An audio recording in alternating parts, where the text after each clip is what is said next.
And today marks exactly 3 weeks until Election Day. We still have no clear leader in the race for president.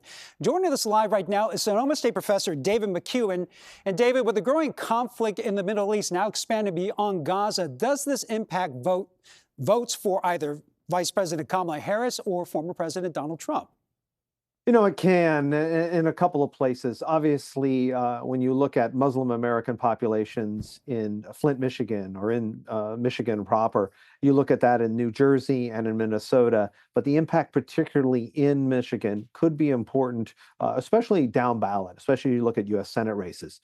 And then if you kind of pan back for what's going on, there are changes in the coalition, the realignment, if you will, that we see behind Kamala Harris vis-a-vis Hillary Clinton and Joe Biden. And if you also conversely look at Donald Trump and you look at the coalition there, you know, he got about 3 out of 4, almost 80% of evangelicals in 2016, 2020. That number remained largely steady. Is he able to get more evangelical voters, especially relative to decisions like Dobbs? So foreign policy plays a role.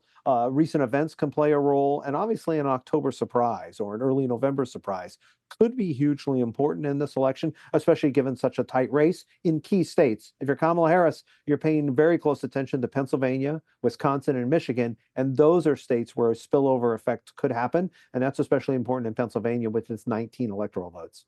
And let's talk about campaign strategy. First, for the Republicans, former President Trump holding a town hall in front of an all-female audience, a group he has consistently struggled to win over. In this election, with reproductive rights such a major topic, how important is that female vote for President Trump?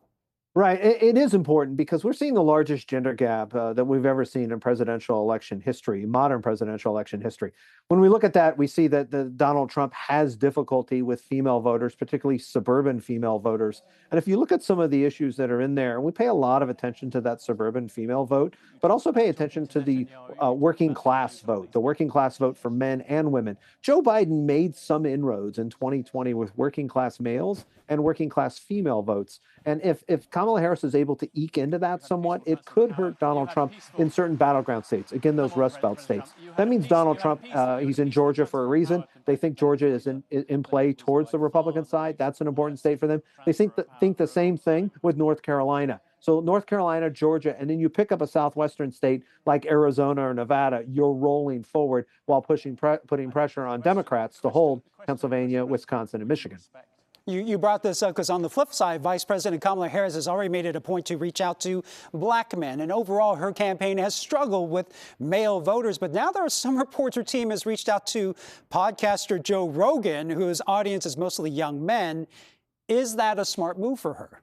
Yeah, I mean, she's going on to another network, the Fox network, right? She's going to talk to Bret Baier, and she's going to talk to possibly Joe Rogan. So they are changing their strategy or adjusting their strategy. And look, Democrats have their hair on fire, right? That the race is close and that, you know, the sugar high of the early entry and post DNC and she's losing or whatever. Look, the smart people in the Harris campaign knew this was going to be a tight race, especially headed into the last 3 weeks. So that means they have to change their coalition. African-American voters, 92% of the African-American electorate voted for Joe Biden in 2020. That's a big number. They have to hold that number, but they're worried they won't get quite that number. So they're going out and going into other parts, a realignment, if you will, of previous coalitions. And that includes talking to younger men, particularly working class men and working class women. And you're going to see that the next couple of weeks. Conversely, Donald Trump and his team, they have to draw out some of their base. They're kind of tapped out at about 46, 47%, but they're looking to recreate that and put some pressure. So they're going to just, if you will, carve off a little bit of the African-American electorate, the Latinx electorate, which is an electorate that Kamala Harris doesn't have to the degree to which Joe Biden had in 2020. Some things to watch here the next couple of weeks. So are we seeing a breakdown in what traditional voters would usually go? Or are we seeing kind of a mix in both the Republicans and the Democrats are trying to readjust to these different voting blocks? Yeah, amen.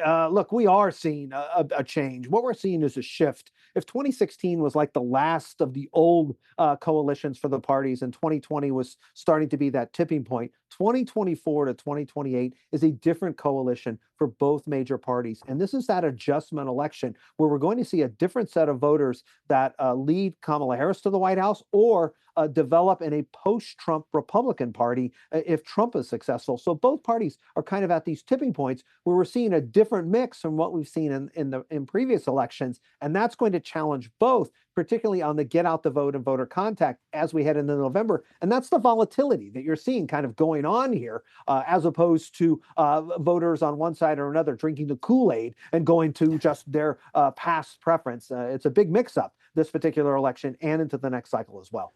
Well, we'll see how this all plays out in the next 3 weeks. I'm sure we're going to talk to you just a couple more times. Professor David McCuan, thank you very much for joining us. Pleasure to see you.